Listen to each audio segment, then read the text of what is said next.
morning, church. Thanks for inviting me as an atheist to speak this morning from the pulpit on stage. This is a real honor for me. Just so you know ahead of time, I'm not here necessarily to change anybody's beliefs. I'm here to talk about why I'm an atheist. And you might find it interesting that I actually grew up in a Christian home in Southern California, or more Central California, and I went to a Baptist church. I went on mission trips, I read my Bible, sang worship. I even tithed like 10% of my allowance on most weeks, because that's what I was told good Christians would do. I really believed it.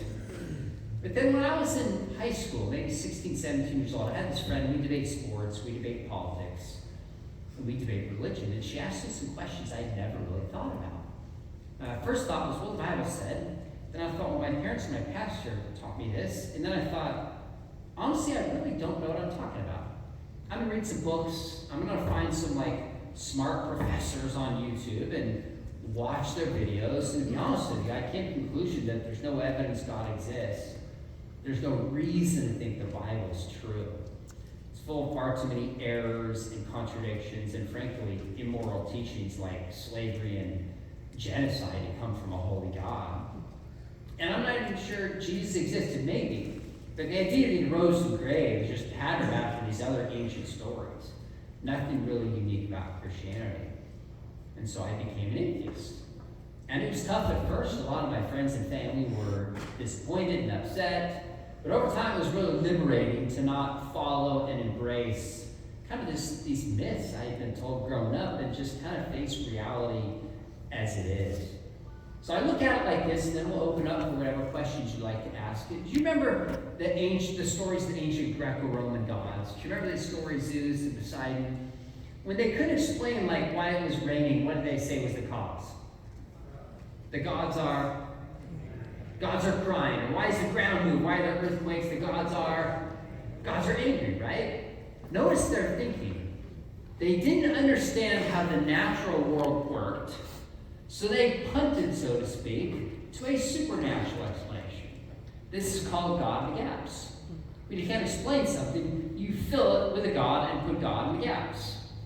Now, the problem with doing that is as science progresses, the room for God gets smaller and smaller and smaller.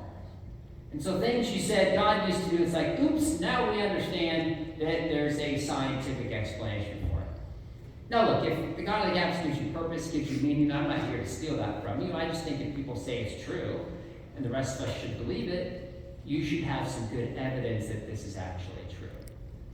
I can keep talking, but I suspect we'll have a much more interesting conversation if we just open it up for questions. So the first question is sometimes tough, so let's just skip the first question and go straight to the second one. What would you like to ask an atheist? Yeah, I got one up here. If the rest of you want to raise your hand, we'll come find you and come to you as quickly as we can. So put your hands up high if you have one. How you were created.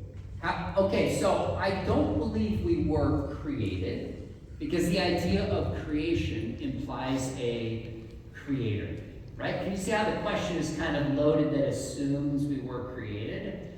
I think the evidence for evolution is pretty compelling. I could go into it if you want me to. But I'd be curious, how many of you don't believe in evolution? Give us your hands. You don't believe in evolution. Put it up high if you reject Darwinian, neo-Darwinian evolution. Okay, hands down. Looks like most of you. Can someone give me a definition of what the modern synthesis of evolution is? Put your hands up if you can define it. Okay. So almost none of you believe in it, but none of you can define it. Do you see the problem here? If you asked me if I believe in the Bible, I was like, I don't believe it. You said, if you read it, I said, I don't have to read it. I know it's false. What would you say? You'd say, at least read it and understand it first. That's what I would say about evolution. I was told not to believe in it. It's bad. It's ridiculous. Eventually, I thought, I'm going to actually look at the evidence. And when I looked at the embryological development, how it mirrors the larger story of evolution. When I looked at homology, how you have these similar structures across different organisms. When I looked at DNA similarity between humans and chimps and other areas, I began to realize, wow, the evidence for evolution is pretty compelling. So that would be my answer to how we were created. is through a process of Darwinian evolution. Did you want to follow up, or did that answer your question? If you believe, if you believe in evolution, right? Why is there still monkeys that didn't evolve? Okay, so that's a fair question. Other questions, put your hands up. Okay, good. If you'll go find them, and then we can go back and forth as quickly as we can. Yeah, there we go. Okay, so evolution doesn't say that we actually came from monkeys. That's a misunderstanding.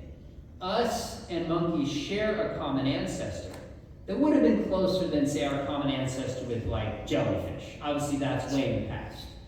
Evolution also doesn't say that everything keeps evolving up in an endless chain. Sometimes organisms hit what's called stasis, where they just hit a period of staying the same for a while, or possibly endlessly. If there's not pressures from the environment or genetic shifts, it might hit a period of stasis.